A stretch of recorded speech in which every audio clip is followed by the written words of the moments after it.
I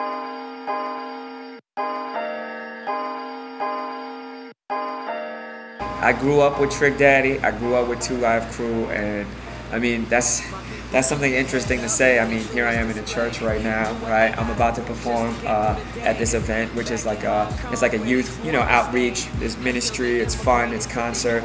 But just to sit here and say, yeah, I mean, I grew up on Trick Daddy, I grew up on 2 Live Crew, and I mean, I think it says a lot about how music can influence a person as they're growing up, and particularly young people. I mean, when I was listening to 2 Live Crew, I was like 14, 13, 12. And it's not exactly something a 13-year-old should be listening to, right? So, but like my mom and dad are like, oh, why are you listening to that stuff? Why are you listening to rap? And I don't think, as a young person, I don't think I see their perspective. So I'm like, oh man, it's harmless. It's just music. I just love music.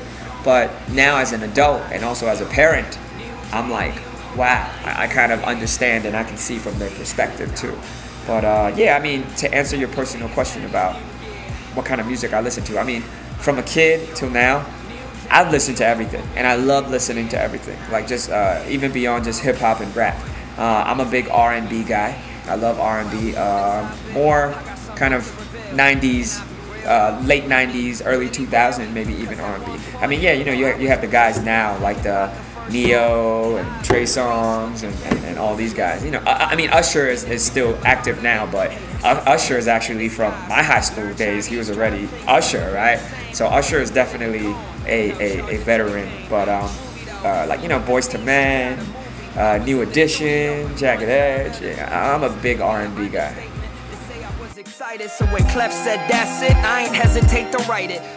Man, I think it's great that it's getting popular. I don't know in detail, but I know that there's definitely a lot of young guys out there that actively do it, right? Like freestyling just for fun, or I'm sure even like doing like tournaments, right? Like leagues and battles and freestyle battles. And I'm sure in Taiwan there's tons, and I'm sure there's a lot of really, really dope and great MCs.